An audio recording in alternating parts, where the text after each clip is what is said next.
കർത്താവിൻ്റെ നാമം വാഴ്ത്തപ്പെടുമാറാകട്ടെ. സന്നിഹിതരായിരിക്കുന്ന എല്ലാ ബഹുമാന്യരാകുന്ന സഹോദരി സഹോദരന്മാർക്കും യേശു കർത്താവിൻ്റെ നാമത്തിൽ വന്ദനം അറിയിക്കുന്നു. നമുക്ക് ഒരുമിച്ച് വീണ്ടും ഈ രാത്രിയിൽ കർത്താവിൻ്റെ വചനം ധ്യാനിപ്പാനും ദൈവസന്നിധാനത്തിലായിരിക്കാനും ഒരുമിച്ച് ഇങ്ങനെയുള്ള കൂട്ടായ്മ അനുഭവിപ്പാനും ദൈവം നൽകി തന്ന ഈ നല്ല സാവകാശത്തിനായി ഞാൻ കർത്താവിനെ സ്തോത്രം ചെയ്യുന്നു. പകൽ സമയത്തെ ബന്ധപ്പാടുകൾക്ക് ശേഷം ദൈവസന്നിധാനത്തിൽ വന്നു ചേർന്നിരിക്കുന്ന എല്ലാ പ്രിയപ്പെട്ടവരെയും ഓർത്ത് ഞാൻ ദൈവത്തിന് സ്തോത്രം ചെയ്യുന്നു. ദൈവം നിങ്ങളെ എല്ലാവരെയും സഹായിക്കുമാറാകട്ടെ. ഈ രാത്രിയിൽ തുടർന്നുള്ളതാകുന്ന ദൈവവചന പഠനം, നമ്മൾ ഒരുമിച്ചുള്ളതാകുന്ന തിരുവചന ധ്യാനം നമുക്ക് അനുഗ്രഹത്തിനും സന്തോഷത്തിനും ആത്മീയമാകുന്ന പുരോഗതിക്ക് കാരണമായി തീരുവാൻ ദൈവസന്നിധാനത്തിൽ വളരെ പ്രാർത്ഥനയോടെ നമുക്ക് തുടരാം. അതിനായി ദൈവം നമ്മെ സഹായിക്കുമാറാകട്ടെ.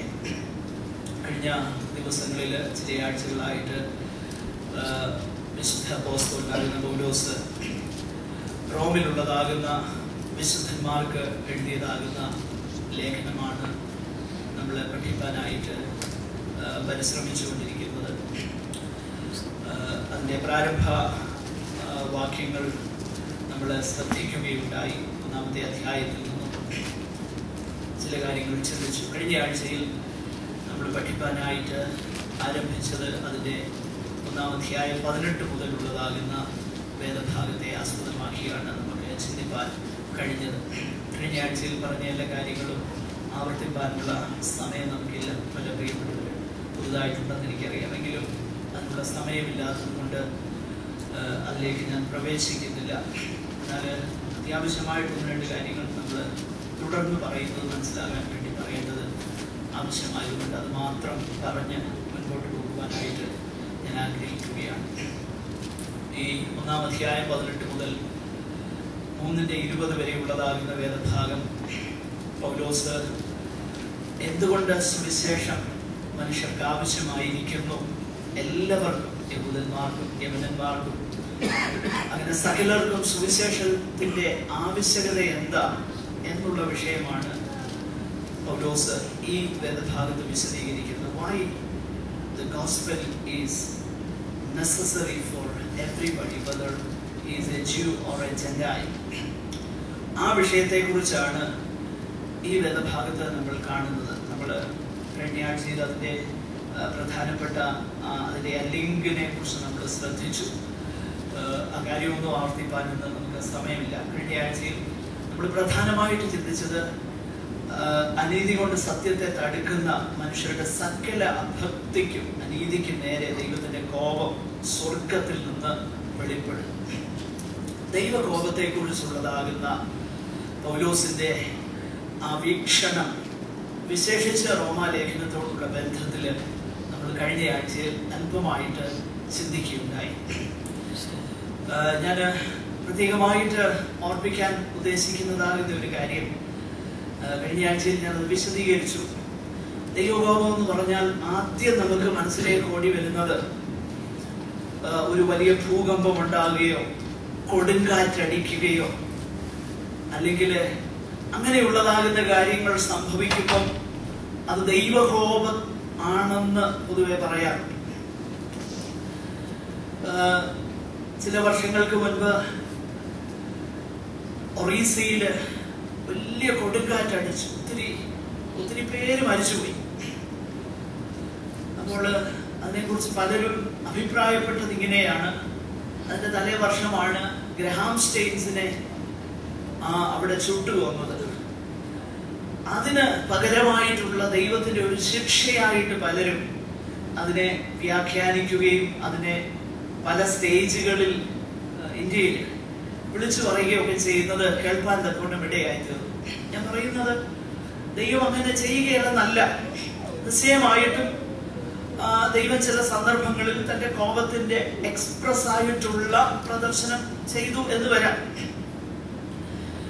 എന്നാൽ അത് വാസ്തവത്തിൽ അതിനകത്ത് യാതൊരു ന്യായവുമില്ല എന്ന കാര്യം നമ്മൾ ഗ്രഹിക്കുകയാണ്. കാരണം സ്റ്റെയിൻസിനെ കൊന്ന സ്ഥലം വേറെ, കാറ്റടിച്ച് ഒത്തിരി പേര് മരിച്ച സ്ഥലം എൻ്റയർലി ഡിഫറെൻ്റ് ആണ് ഒറീസയിൽ. അതുകൊണ്ട് അങ്ങനെയാകും അങ്ങനെയല്ല എന്ന് ഞാൻ പറയാൻ പിടിക്കുകയല്ലേ. പക്ഷെ അങ്ങനെയാകാനുള്ള സാധ്യത കുറവാണ്. ഞാൻ പറഞ്ഞതിന്റെ താല്പര്യം, ദൈവകോപം എന്നൊക്കെ പറഞ്ഞാൽ ആദ്യം നമ്മുടെ ഹൃദയത്തിലേക്ക് കടന്നു വരുന്നത് ഈ കാറ്റടിക്കുന്നതും വലിയ ഇടി വെട്ടുന്നതും ഭൂകമ്പം ഉണ്ടാകുന്നതും അങ്ങനെയുള്ള കാര്യത്തെ കുറിച്ചാണ് ദൈവകോപം എന്ന് പറഞ്ഞാൽ ആദ്യം നമ്മുടെ മനസ്സിലേക്ക് കയറി വരുന്നത്. എന്നാൽ ദൈവത്തിന്റെ വചനം നമ്മൾ പരിശോധിച്ച് നോക്കുമ്പോൾ പൗലോസ് തന്റെ ചുറ്റുപാടുമുള്ളതാകുന്ന ആ ഗ്രീഷ്യോ റോമൻ സൊസൈറ്റിയിലേക്ക് കണ്ണോടിച്ചിട്ട് നാം പറയുകയാണ്, അനീതി കൊണ്ട് സത്യത്തെ തടുക്കുന്ന സകല മനുഷ്യരുടെയും അനീതിക്കും അഭക്തിക്കുമെതിരെ ദൈവത്തിന്റെ കോപം സ്വർഗത്തിൽ നിന്ന് വെളിപ്പെടുന്നു. അപ്പോൾ ഇറ്റ് ഈസ് ബീങ് റിവീൽഡ്. കഴിഞ്ഞ ആഴ്ചയിൽ നമ്മൾ ചിന്തിച്ചു, വരുവാനുള്ള കോപം എന്ന് വേദപുസ്തകം പഠിപ്പിക്കുന്നുണ്ട്. എന്നാൽ ഇവിടെ പൗലോസ് അർത്ഥമാക്കുന്നത് ആ വരുവാനുള്ള അന്ത്യ ശിക്ഷാവിധിയെ കുറിച്ചോ ന്യായവിധിയെ കുറിച്ചോ അല്ല. നേരെ മറിച്ച് ഈ സൊസൈറ്റിയിൽ ഉള്ളതാകുന്ന ആ അധാർമികതയെ, പാപം ചെയ്തിട്ടും മനസാക്ഷി കുത്തില്ലാതെ അതൊരു സാധാരണ കാര്യമായി അംഗീകരിച്ച് അത് ഒരപൂർവ കാര്യമായി തോന്നാതിരിക്കുന്ന നിലയിൽ പാപത്തിലേക്ക് മനുഷ്യനാണ്ടുപോകുന്ന ആ അവസ്ഥയെ കണ്ടിട്ട് പൗലോസ് പറയുകയാണ്, ദൈവത്തിന്റെ കോപം സ്വർഗത്തിൽ നിന്ന് വെളിപ്പെടുന്നു. എന്റെ പ്രിയരെ, നാം വളരെ ഈ കാര്യം മനസ്സിലാക്കണം. ദൈവമക്കളോടുള്ള ബന്ധത്തിൽ നാം ഇങ്ങനെ വായിക്കുന്നുണ്ട്, നാം ലോകത്തോടുകൂടെ ശിക്ഷാവിധിയിൽ അകപ്പെടാതിരിക്കേണ്ടതിന് കർത്താവ് നമ്മെ എന്ത് ചെയ്യുന്നു? ബാലശിക്ഷ കഴിക്കുന്നു. അപ്പൊ ബാലശിക്ഷ ഒന്നും കിട്ടാതെ ദൈവത്തിന്റെ പ്രമാണങ്ങൾ, ദൈവത്തിന്റെ ഹിതം അതിനെ ലംഘിച്ചുകൊണ്ട് മുൻപോട്ട് പോയിട്ടും ഒരു ശിക്ഷ കിട്ടുന്നില്ലെങ്കിൽ നമ്മൾ വളരെ ഭയപ്പെടണം. നമ്മൾ മനസ്സിലാക്കേണ്ട ഒരു വിഷയമാണ്. കാരണം കഴിഞ്ഞ ആഴ്ചയിൽ ഞാൻ പറഞ്ഞ് അവസാനിപ്പിച്ചത് ഇതാണ്, ഇസ്രായേലിനോടുള്ള ബന്ധത്തില് ദൈവം അവരെ കൈവിട്ടു എന്നുള്ള പദപ്രയോഗം നമ്മൾ വായിക്കുന്നുണ്ട്. God gave them up. He gave them up. അവരെ കൈവിട്ട് കളഞ്ഞു. ദൈവം അവരെ കൈവിട്ട് കളഞ്ഞു. അപ്പോസ്തല പ്രവൃത്തിയിലും അത് തന്നെ നമ്മൾ വായിക്കുന്നുണ്ട്. ദൈവവും പിന്മാറി എന്നെഴുതിയിരിക്കുന്നു. ഹോശേയാവിന്റെ പ്രവചനത്തിൽ എഴുതിയേക്കുന്നു, എഫ്രയീം വിഗ്രഹങ്ങളോട് ചേർന്നിരിക്കുന്നു, അവനെ വിട്ടുകളഞ്ഞു. നോക്കുക, അപ്പൊ ദൈവം കൈവിട്ടിട്ട് പാപം ചെയ്തുകൊണ്ട് മുൻപോട്ട് പോകാനുള്ള ആ ഒരു പ്രവണതയിൽ മനുഷ്യൻ മുൻപോട്ട് പോകുമ്പോൾ അവൻ വാസ്തവത്തിൽ ഭയപ്പെടും.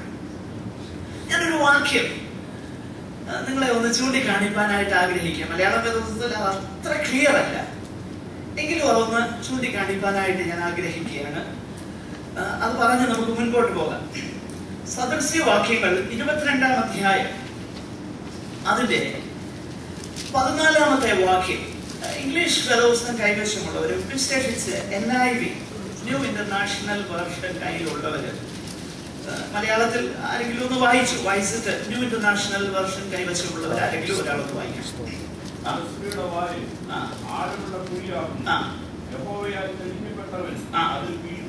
യഹോവയാൽ ത്യജിക്കപ്പെട്ടവൻ അതിൽ വീഴും. ഇംഗ്ലീഷിലൊന്ന് വായിക്കാം. The mouth of an adulteress is a deep pit. He who is under the Lord's rod will fall into it. Look at that. It is so clear. He who is under the Lord's wrath will fall into it.